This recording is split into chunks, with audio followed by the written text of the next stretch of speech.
저희 아버님 어머님은 연애 시절에 희극 무대를 구경하러 가실 기회가 있었다 합니다. 그렇게 가시게 되면 우리 어머니께서 아무래도 여자분들은 남자들보다 더 감성이 풍부하잖아요.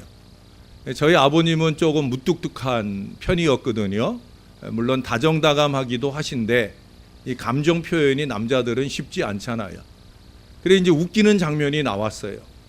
그러면 이제 우리 어머니가 막 웃으실 거 아니에요. 웃으면서 옆에 있는 애인한테 그 웃음에 동의하려고 싹 쳐다보면 저희 아버님은 뭘 그렇게 무대에 집중하느라고 무대를 똑바로 쳐다보고 아무런 미동도 없다는 거예요. 그럼 어머니가 아버님을 보고 막 웃다가 민망해가지고 그렇게 앞을 쳐다보게 되는 일들을 여러 번 만나게 되어진다는 거예요. 그런데 저도 그런 경험을 많이 합니다. 어디서 하느냐? 이 자리에서 해요. 목사가 이 자리에서 뭐 별로 웃기지도 않지만 나름 좀 웃게 하려고 좀 우스개 이야기를 던져도 뭐 그렇게 화난 일들이 있어서 오셨는지 냉랭한 표정으로 앞을 바라보고 계시는 너무도 거룩한 분들 때문에 목사의 마음속에 시베리아 북풍 한 설이 몰아칠 때가 참 많습니다. 예? 그래서 저는 우리 어머니의 그때 그 상황이 참 이해가 돼요.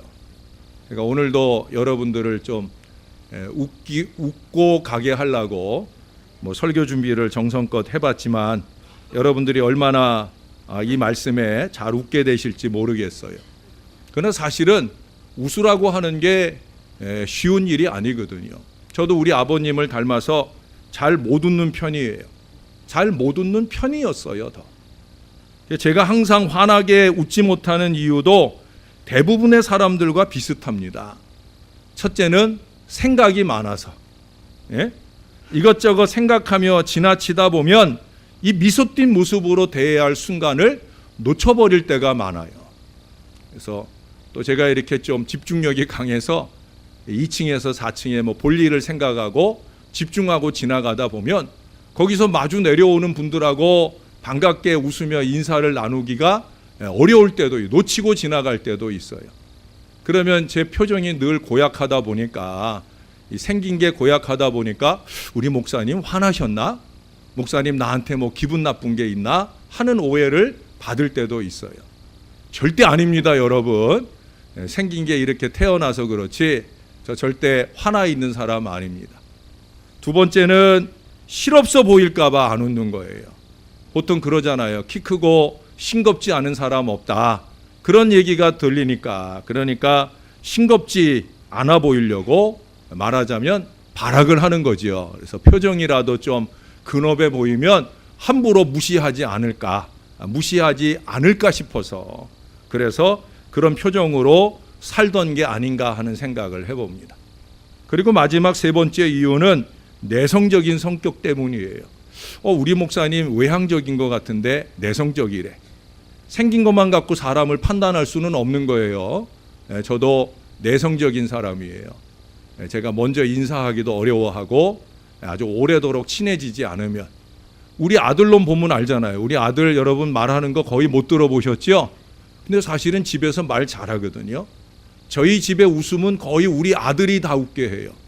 어제 저녁에도 우리 아들 때문에 여러 번에 걸쳐서 우리 집이 빵빵 터졌었는데 그런데 여러분들 우리 아들 목소리 거의 못 들어보셨을 거예요. 저 닮았거든요. 내성적이고 말 잘 못하는 그런 저의 모습을 가지고 제가 목회 여정을 이어오는 동안에 간혹 그런 얘기를 듣습니다. 목사님 좀 웃어주세요. 사실은 저도 잘 웃는 사람이고 또 나름 부드러운 마음의 사람이고 그런데 제가 그렇게 잘 웃지 못하는 순간들을 만날 때 교인들이 그걸 보면서 저에게 부탁을 해요. 목사님 좀 웃어주세요. 옛날에는 제가 그렇게 말할 때 속으로 이렇게 얘기했어요. 속으로 얘기한 거예요. 좀 웃을 일을 하면서 웃으라 그러든가. 옛날에는 그렇게 생각을 했어요. 아니 웃을 일은 하나도 안 만들고 나보고 웃으라 그러면 웃음이 뭐 거저 나오나? 그런데 제가 목회 여정을 이어오면서 또 특별히 이 한 달 동안에는 여러분들에게 이 빌립보서에 있는 기쁨의 법칙을 말해 보니까 하나님의 말씀에 기쁨이라고 하는 것은 외적인 환경에 의해서 오는 것이 아니다. 사람이 나를 웃게 해서 우는 거 아니고 상황이 나를 웃게 해서 우는 게 아니다. 적어도 예수 믿는 저와 여러분에게는 그게 아니라는 거예요. 엔 크리스토, 주 안에 있으면 웃음이 우리 안에서 자가 발전을 한다. 할렐루야. 우리는 그렇게 기쁘게 사는 사람이라는 거예요. 옛날 부흥 강사님들이 부흥의 집회를 제일 하기 어려운 곳이 어디냐? 보통 사람들은 호남 사람들은 그래도 좀 말랑말랑 하셔서 사실은 거기가 제일 집회하기가 좋답니다. 영남 사람들이 아마 무뚝뚝하니까 제일 어렵지 않겠나 하는데 그래도 거기가 좀 낫다는 거예요. 그럼 어디가 제일 어렵겠느냐? 충청도라는 거예요. 왜 충청도가 집회하기가 제일 어렵나? 부흥 강사님들이 하시는 말씀들이 그곳에 가서 나름 좀 분위기 좋게 하려고 우스개 얘기를 좀 하면 뭘 그렇게 거룩해가지고 앞을 딱 쳐다보고 냉랭하게 앉아 있다는 거예요. 왜 그래요? 나름 양반이라는 거죠. 저희 장인어른도 돌아가셨지만 참 잘 안 웃으셨어요. 충청도 양반이 그 함부로 웃으면 되나? 아마 그런 마음들인 것 같아요. 집회가 끝나고 부흥 강사님들이 물어본다는 거예요. 너무 안 웃으니까 왜 그렇게 안 웃어요? 라고 물으면 충청도 양반들이 그러신답니다. 냅둬요. 집에 가서 웃어요. 라고 얘기를 한다는 거예요. 집에 가서 뒀다가 웃는다는 거죠. 물론 그렇게라도 집에 가서 뒀다가 웃을 수 있으면 좋겠지요. 그러나 안타깝게도 오늘 저와 여러분은 하나님 앞에 말씀을 듣고 돌아갔어도 한 주간 동안 기쁜 신앙생활을 해내기가 쉽지 않다는 거예요. 우리는 그 이유를 나 외에서 찾으려고 합니다. 사람에게 찾으려고 하고 환경에서 찾으려고 합니다. 그러나 여러분, 세계 여러 나라와 민족이 있는데 가장 웃지 않는 민족이 어딜 것 같아요? 통계적으로 보면 독일 사람들이 제일 안 웃는답니다. 독일 사람들은 잘 살아요. 역사적으로 많이 누리며 살았어요. 뿐만 아니라 그들은 압박하는 민족이었어요. 다른 사람들을 못 살게 구는 민족이었단 말이에요. 그러면 그들은 나름대로 흥겨운 즐거움 속에 살았어야 되지 않나 싶은데 아니라는 거예요. 그들은 기쁘지 않다는 거예요. 그러나 반대로 제일 잘 웃는 민족은 어디냐? 찾아봤더니 유대인들이고 보스니아 사람들이라는 거예요. 여러분 신기하지 않습니까? 그들은 피압박의 세월을 오래 지났어요. 유대인들은 2500년이나 나라 없는 소름 속에 살았어요. 그런데 오늘날 가장 잘 웃는 사람들이 어디냐? 바로 유대인들이다라고 하는 거예요. 웃음은 환경과 무관하다는 거죠. 그들의 마음에 흔들림 없는 평정과 긍정적인 미래관에서 그들은 웃는다는 거예요. 그걸 가능하게 하는 것이 무엇이겠습니까? 바로 그들이 믿는 하나님이신 줄로 믿습니다. 하나님을 통해서 주어지게 될 미래에 대한 소망이 그들이 어렵고 힘든 세월을 지나도 늘 웃으며 살 수 있는 비결이 되었다라고 하는 거예요. 우리는 그 이상 엔크리스토의 신앙으로 사는 사람들 아닙니까? 유대인들보다 더 웃어야 할 저와 여러분들인 줄로 믿습니다. 그런데도 불구하고 우리는 이런저런 핑계로 오늘 이 바울을 통해 주시는, 아니 이 한 달 동안 바울을 통해 끊임없이 주시는 이 기뻐하라 하는 하나님의 권면을 외면한 채 살아가는 게 바로 우리들입니다. 그러나 적어도 예수를 믿기 전에는 맘대로 화내기도 하고 마음껏 찡그리기도 하고 무표정 무감각한 모습으로 살았다 할지라도 이제 주 안에서 살게 됐다고 하면 주 안에서 기뻐하며 웃으면서 살아야 할 줄로 믿습니다. 그것은 우리의 영적인 건강을 위해서 꼭 그래야 되는 거예요. 그러나 웃음은 영적으로만 좋은 게 아니라 했잖아요. 웃음은 우리의 육신에게도 참 좋은 거예요. 요즘 뭐 웃음 치료사 뭐 이런 분들도 있어서 이 웃음이 주는 유익에 대한 연구들이 많이 있어요. 웃으면 긴장 이완에 도움이 된다. 특별히 만병의 근원이 되는 스트레스 해소에 도움이 된다. 또 심장의 박동이나 근육의 상태나 또는 혈액순환이나 이런 데 도움이 많이 된다는 거예요. 이게 에어로빅 효과와 같다는 거예요. 에어로빅 아시죠? 예? 여러분 20초 동안 박장대소하고 웃으면 5분 동안 에어로빅 한 것과 똑같은 효과가 우리 육신에 온다는 거예요. 5분 동안 열심히 노저은 그런 효과가 우리 육신에 임한다는 거예요. 그보다 더 중요한 게 있어요. 15초 동안만 박장대소할 수 있으면 이틀 생명이 연장이 됩니다. 우리 어르신들 15초 동안만 날마다 몇 번씩 웃으면 1년도 더 살고 2년도 더 살고, 예? 생명이 연장되는 보장이 있다는 거예요. 자, 우리 지금 한번 해보겠습니다. 오늘 예배 왔는데 우리 이틀만, 뭐 많이 연장하기는 시간도 없고 하니까 이틀만 한번 연장해 보겠습니다. 15초입니다. 이게 뭐 길지 않은 시간이기도 하지만 짧지 않은 시간이에요. 제가 여러분 한번 해보세요. 일부 예배 때 해보니까 5초 지나니까 끝나더라고요. 자, 이 시간 한번 해보겠습니다. 그냥 이거 아니에요. 이렇게 웃어가지고는 아무 도움이 안 돼요. 제가 뭐라고 그랬어요? 박장대소라고 그랬어요. 박장대소. 예, 준비되셨어요?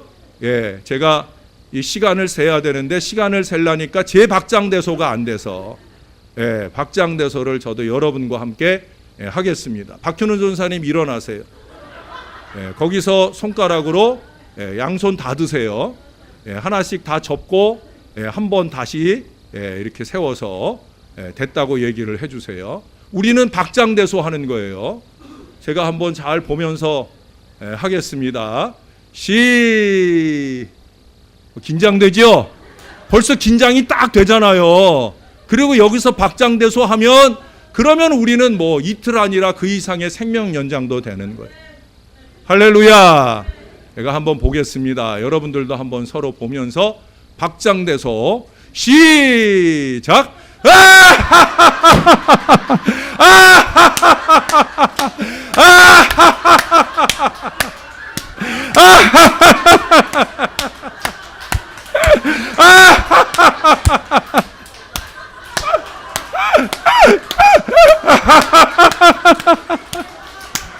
자, 여기까지.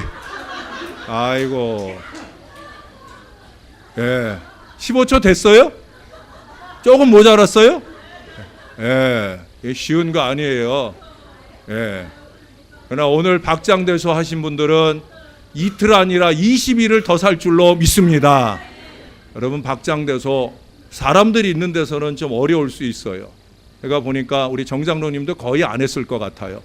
쳐다보지는 않았지만 박장대소 사람들이 있는 데서 하실 분이 아니죠. 어떡하나 우리 조 권사님 이틀 먼저 가시게 생겼어요. 자, 집에 가서 우리 조 권사님이 훈련시켜 드리세요. 박장대소 여러분 사람들이 있는 데서는 어렵지만 혼자서, 집에서 혼자서, 화장실 안에서 여러분 그런 데서 한 번씩 박장대소 해보셔요. 여러분들의 정신건강에 도움이 되고요, 여러분 육신에도 건강을 주어지게 될 줄로 믿습니다. 미국 언론인 가운데 로만 커즌즈라고 하는 분이 있어요. 이분은 웃음이 주는 유익에 대한 많은 글을 적었어요. 여러분 인터넷에서 로만 커즌즈라고 치면 그분이 얘기한 대부분의 말들은 다 웃음과 관계된 일이에요. 웃음은 내면 세계의 깊숙한 마사지와 같다. 체내의 조깅과 같다. 이런 얘기를 했어요. 제가 이 얘기를 적으면서 여러분들을 목사가 이 시간에 좀 마사지를, 내면 세계의 마사지를 좀 해드려야 되겠다 해서 우스개 이야기를 몇 개 적어보기도 했지만 제가 다 지워버렸어요. 왜 다 지웠느냐? 어제 오후에 제가 우리 어머니께 재미난 얘기를 하나 들었어요. 우리 어머니께서 해주시는 말씀이, 어머니 댁 근처에 아주 큰 교회가 있는데 그 교회에 노인대학이 있다는 거예요. 근데 그 경로대학에 갔는데 거기에 가면은 그 부교육자들이 설교를 하는데 아주 부교육자들이 설교를 잘한다는 거예요. 그 교회가 음향 시스템이 좋은지 어떤지 몰라도 우리 어머니가 귀가 어두우시거든요. 근데 거기 가면은 아주 그 설교가 쏙쏙 들어온다는 거예요. 그러면서 설교 때 들은 재미난 이야기라면서 저한테 들려주시더라고요. 물론 들으시는 분들 따라서 뭐 재미날 수도 있고 안 날 수도 있지만 저는 재미나게 들었어요. 또 우리 어머니 앞이기 때문에 재미나게 들으면서 웃었어요. 근데 우리 어머니가 들려주시는 얘기가 거기 부산 출신의 목사님이 계신데 이분이 이제 젊은 날 서울에 있는 친구한테 놀러 왔다는 거예요.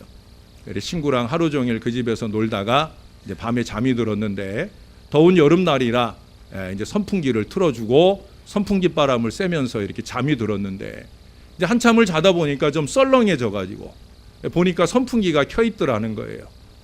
선풍기가 켜 있으니까 일어나서 그것 좀 약으로 약한 바람으로 바꾸든가 아니면 끄고 자든가 하면 좋은데 이게 일어나기가 싫은 거예요. 그러니까 그 집 주인인 그 친구를 툭툭 치면서 이렇게 말했다는 거예요. 약으로 틀어줘, 약으로 틀어줘 라고 얘기를 했다는 거예요. 그랬더니 그 친구가 일어나서 나가더니 냉장고에 가서 야구르트를 갖다가 야 여기 있어 그러면서 갖다 주더라는 거예요. 그래서 그 야구르트를 자다 말고 왜 야구르트를 주나 싶어서 그걸 먹었다는 거예요. 먹고 또 자는데 선풍기는 안 바꿔놨다는 거예요. 그래 또 찬바람이 나니까 또 약으로 틀어줘, 약으로 틀어줘 그랬다는 겁니다. 그랬더니 또 깨우면서 그러더라는 거예요. 야 너는 자다 말고 왜 야구르트 타령을 그렇게 하느냐고 그러면서 막 화를 내더라는 거예요. 같은 말인데 어떤 사람에게는 제대로 들리기도 하고 어떤 사람에게는 잘못 들리기도 하지요. 여러분 부족한 종과 함께 이 강단에서 나누는 말씀은 제대로 잘 들려지시는 말씀이 되고 여러분들이 주 안에서 기쁜 신앙생활을 하시기를 주님의 이름으로 축원합니다.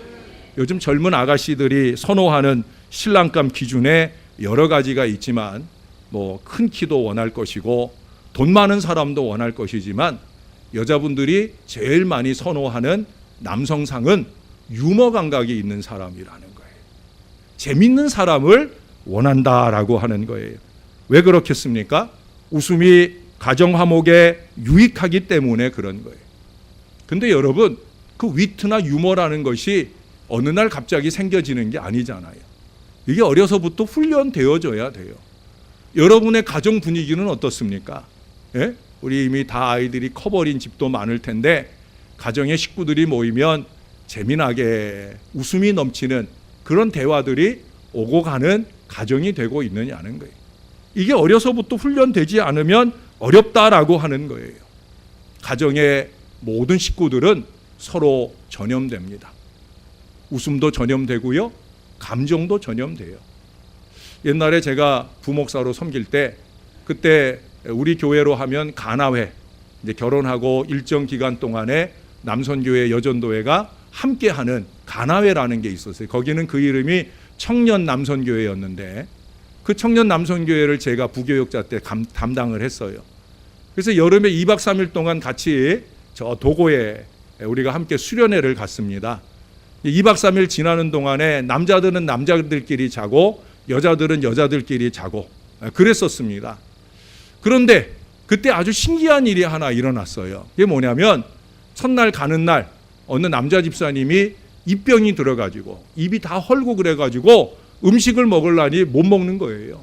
첫날부터 아주 고생을 많이 했어요. 그리고 2박 3일이 지났는데 신기한 일이 있었어요. 그게 뭐냐면 그 안에도 오는 날 입병이 생긴 거예요. 그러니까 어느 직구준 남자 집사님이 그런 얘기를 하더라고요. 거참 신기하네. 분명히 우리가 잘 때는 남자 따로 여자 따로 잤고 우리가 깨어 있을 때는 다 같이 있었는데 어떻게 입병이 이 집에서 저 집으로 갔을까? 그러면서 우리가 함께 막 웃었던 적이 있어요. 뭐 그것은 풀리지 않은 미스테리였지만 그래도 여러분 이 가족이라고 하는 것이 바로 그런 거예요. 부부라고 하는 것이 바로 그런 거예요. 부부라고 하는 것은 입병이나 감기만 옮겨지는 게 아니라는 거예요. 감정도 전달이 됩니다. 남편의 스트레스가 아내에게 남편의 웃음이 아내에게, 남편의 화난 일들이 아내에게, 우리가 원하든 원치 않든 그렇게 감정의 전이가 이루어진다는 거예요. 그것이 부부간에만 아니라 부모와 자식 사이에서도 안타깝게도 이 감정의 전이가 이루어진다는 거예요. 여러분, 전에 어느 목사님께서 헌신 예배 설교할 때도 아마 이 얘기를 잠깐 한 것 같아요. 이게 뭐냐면 까꿍 하는 얘기를 해주셨죠. 네. 가족 안에서 이 까꿍을 하자는 거예요. 왜 까꿍을 하자고 그러겠어요? 웃자는 거죠. 가족들이 좀 웃으며 살자 하는 거예요. 여러분들이 아기에게 까꿍하는 이유가 뭐예요? 아기 울리려고 해요? 아니죠. 까꿍 그러면서 아이를 웃게 하려고 그러잖아요. 왜 아이를 웃게 하려고 그래요? 아이가 잘 우니까. 배가 고파도 울고 또 뭐 기저귀가 젖었어도 울고, 그러니까 그 울음이 아이의 그저 평생의 습관이 되기를 바라지 않는 이 부모의 마음으로 잠시라도 아이가 감정을 순화시키고 웃었으면 하는 바람에서 까꿍 까꿍 그러지 않겠습니까? 여러분들 중에 혹시 여러분들의 자식이나 여러분들의 손주에게 까꿍할 때 까꿍 까꿍 혹시 이러는 분 계셔요? 그럼 애가 웃겠어요, 울겠어요? 울지요. 애기 울리려고 까꿍하는 부모나 또는 할아버지 할머니는 아무도 없을 거예요. 제가 아는 가정사역 연구소 하이패밀리에서는 부부 성장학교를 하게 되면 그 부부 성장학교에서 꼭 이 까꿍 훈련을 시켜요. 특별히 여자분들보다 남자들에게 시켜요. 거기 가면은 여자들 따로 남자들 따로 좋은 남편 되는, 좋은 아내 되는 길을 함께 공부하고 훈련하는데, 그 가운데 이 남편들에게 까꿍 훈련을 집중적으로 시킨다는 거예요. 그리고 그 시간이 끝나고 이제 부부가 식사하기 위해서 만날 때 막 난리가 난다는 거예요. 여기저기서 배운 남편들이 까꿍 까꿍 까꿍 그러면서 식당 안이 온통 까꿍 바람이 불어난다는 거예요. 근데 남편들이 그렇게 까꿍할 때 한 사람도 안 웃는 여자들이 없다는 거예요. 그렇게 한참을 웃고 난 뒤에 그날의 식사는 뭘 줘도 맛있더라는 거예요. 왜 그렇겠습니까? 까꿍을 나누며 함께 기쁨을 나누고 웃음을 나눌 때, 그럴 때 그 밥이 맛있을 수밖에 없는 거예요. 우리 속담에는 웃는 얼굴에 침 못 뱉는다는 말이 있잖아요. 부부의 갈등을 해소하며 살아가기 원한다고 하면, 웃음으로 가득한 가족들이 되기를 원한다라고 하면 어쩌면 이 까꿍이 큰 몫을 하게 되지 않을까. 여러분들도 한번 돌아가서 해보시면 좋을 것 같아요. 어디 까꿍뿐이겠습니까? 그 이상의 기쁨을 나누는 일들을 부부 간에 또 부모 자식 간에 나눌 수 있어야 된다라고 하는 거예요. 어떤 아이가 집에서 큰 잘못을 저질렀어요. 이거 도저히 그냥 넘어갈 수가 없어서 엄마가 회초리를 들고 이 앞으로 와, 종아리 걷어! 라고 엄하게 야단을 쳤어요. 아이가 오늘은 뭐 빼도 박도 못하고 맞아야 되는구나 하는 판단이 들은 모양이에요. 떨리는 모습으로 종아리를 걷었어요. 그리고 엄마를 보면서 달깃동 같은 눈물을 뚝뚝 흘리면서 이렇게 말하더랍니다. 때리려면 때려요. 엄마 아들 아프지 내 아들 아프나. 여러분, 그 자식을 때릴 수 있어요, 없어요? 못 때리죠. 그 엄마는 엄마 아들 아프지 내 아들 아픈가? 물론 아이가 뭐 엄마 웃게 하려고 그랬겠어요? 그러나 그 말 앞에 엄마는 웃을 수밖에 없어요. 예? 아이를 때리려던 회초리를 내려놓고 그 아이는 다행스럽게 그날 구사 일생 할 수 있었다는 거예요. 가족이 함께 웃으면서 그 위기를 넘길 수 있다고 하면 얼마나 더 행복한 미래가 열리겠느냐 하는 거예요. 어떤 아이들이 그런 질문 많이 하잖아요. 자라날 때. 예? 아빠, 난 어디서 태어났어? 궁금하잖아요.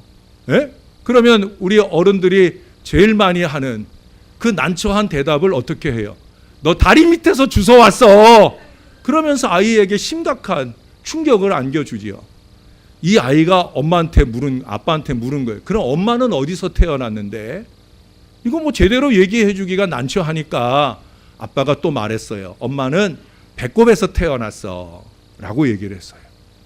이 아이가 정색을 하면서 이러더라는 거예요.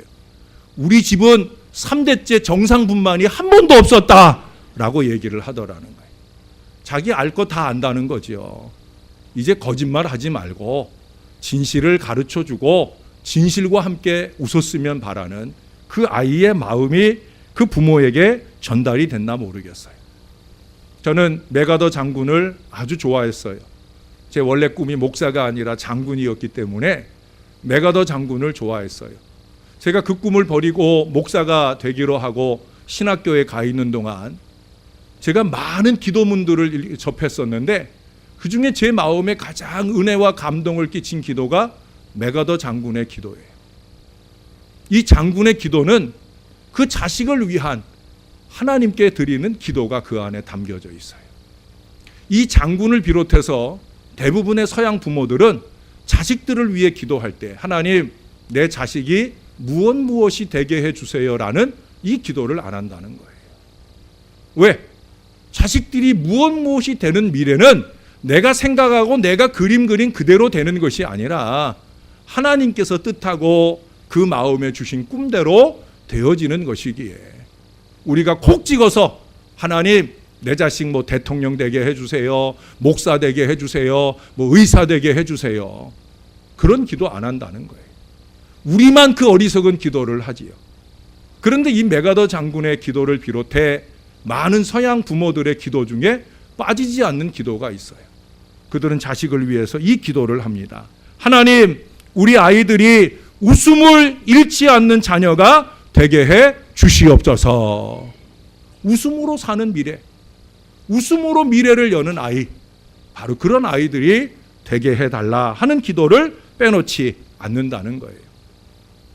어린 시절에 저희 아들 진혁이가 화날 때가 있잖아요. 이 아이가 화났을 때 진혁이도 그렇고 유빈이도 그렇고 우리 아이들이 화나면 여러분들은 어린 자녀들이 화났을 때 어떻게 풀어주셨어요? 저는 이 아이들을 간지럼을 태웠어요. 제일 빠르잖아요. 그렇죠? 아이들이 화났을 때 간지럼 태우면 자기도 모르게 막 웃잖아요. 얼굴만 웃는 게 아니라 입만 웃는 게 아니라 온몸이 떼글떼글 구르면서 웃잖아요. 그러니까 저는 간지럼을 태웠어요. 근데 여러분, 제가 어렸을 때 저는 간지럼을 많이 탔어요. 근데 제 동생 김창준 목사는 어렸을 때부터 간지럼을 안 탔어요. 네? 그래가지고 서로 이렇게 장난하다가 이제 간지럼을 태우게 되면 우리 동생이 제 약점을 아니까 간지럼을 막 태우는 거예요. 그러면 저는 막 꼼짝없이 막 당하고 내가 또 우리 동생을 간지럼 태우려고 그러면 멀쩡하게 있는 거예요. 그래 제가 어느 때부터인가 마음을 독하게 먹었어요. 나도 안 웃을 거야. 그리고 제가 좀 독한 놈이잖아요. 제가 마음 먹으면 마음 먹은 대로 밀어붙여서 꼭 하기도 하는 사람이었거든요. 어린 시절에도 그랬어요. 나도 안 웃을 거야. 그래서 우리 동생이 간지럼 태울 때 제가 참고 안 웃었어요. 그 이후로 그것이 저에게 익혀져요. 그래서 전 지금도 누가 간지럼 태우면 간지럼 안 탑니다. 오랜 세월 제 육신은 더 이상 간지럼 타지 않는 육신이 되었어요. 그러나 여러분, 그럼에도 불구하고 우리 아이들이 어렸을 때 우리 진혁이나 유빈이가 아빠 간지럼 태우면 간지럼 탈까요? 안 탈까요? 간지럼 타지요.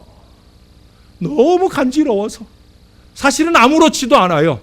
애들이 간지럼 태우는 건 좀 어설프잖아요. 그렇죠? 그 조그만 손으로 태우는 간지럼이 간지럼 잘 타는 사람도 잘 타기 어려울 정도인데 그럼에도 불구하고 간지럼 안 타는 육신을 이미 만들었는데 아이가 간지럼 태울 때 저는 막 자지러지게 웃으면서 그만 아이들이 한참을 컸을 때까지는 그렇게 애걸복걸하며 간지럼을 타주었어요. 왜 그럴까요?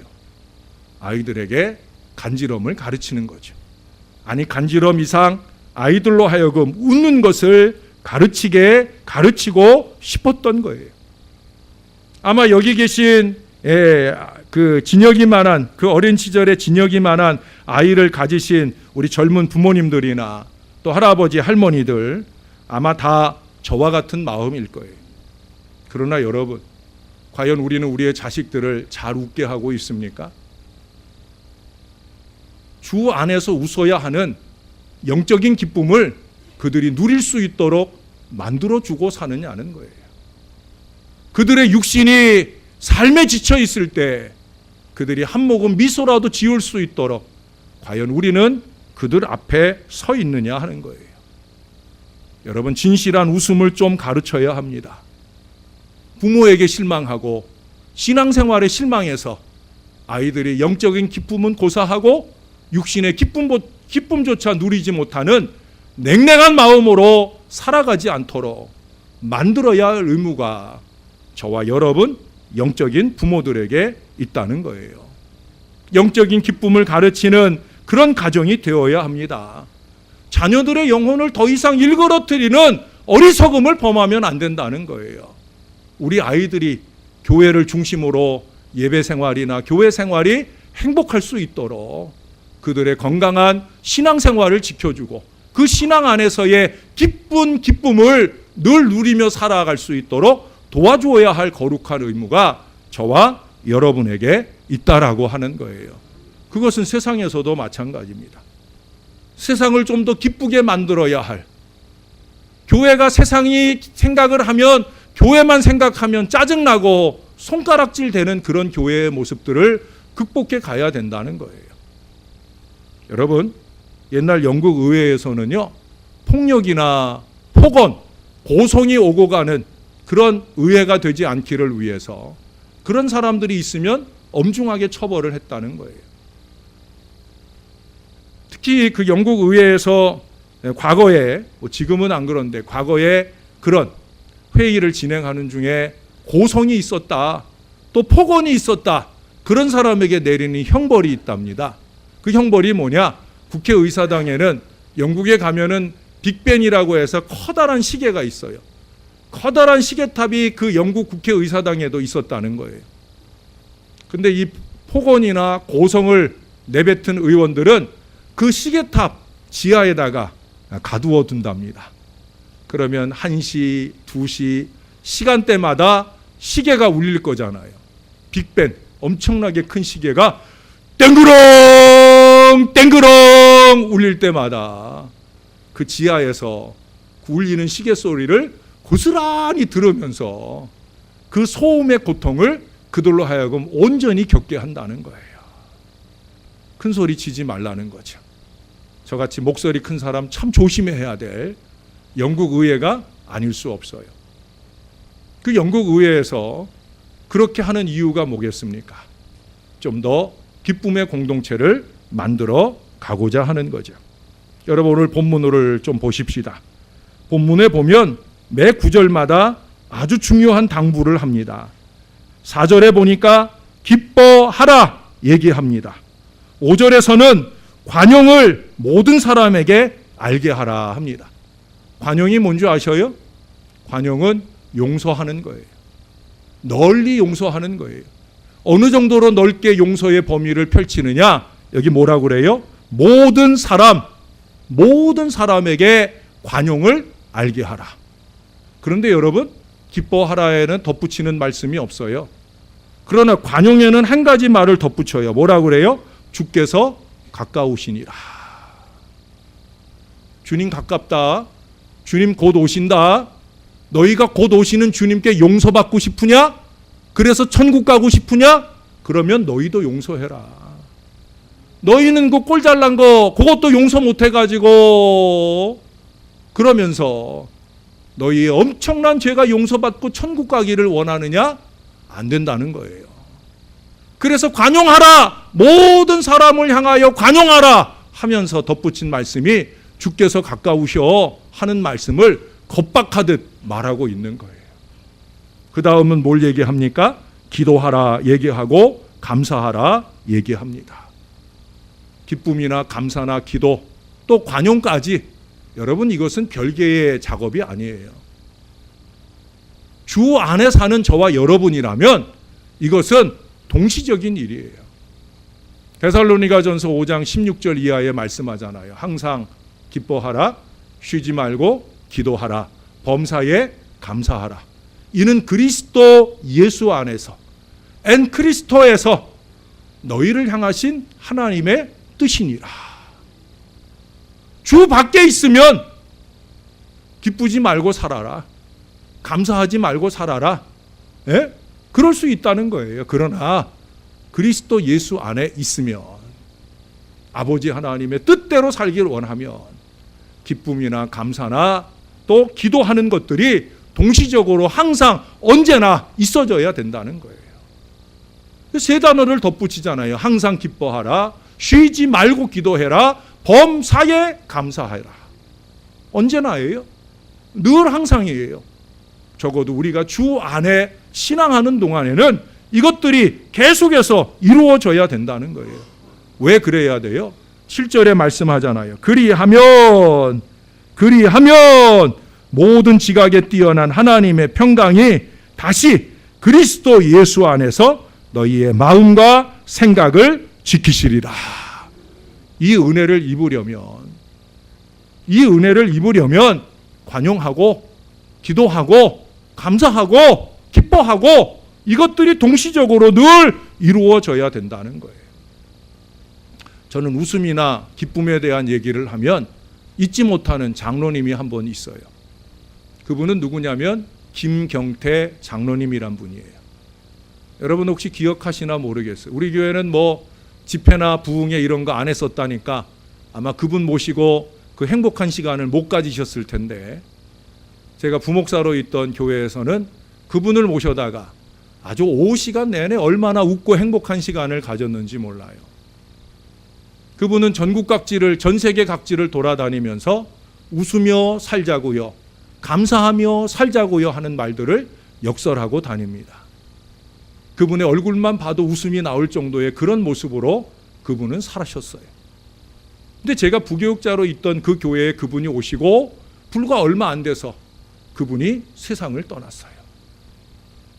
저에게 상당히 충격이었습니다. 왜? 우리 교회에 와서 웃으며 살자고요, 감사하며 살자고요, 그렇게 쩌렁쩌렁 울리는 목소리로 그렇게 우리에게 집회를 해주셨던 분인데, 그분이 그렇게 와서 집회를 하는 그 기간 동안에도 암병을 앓고 있었다는 거예요.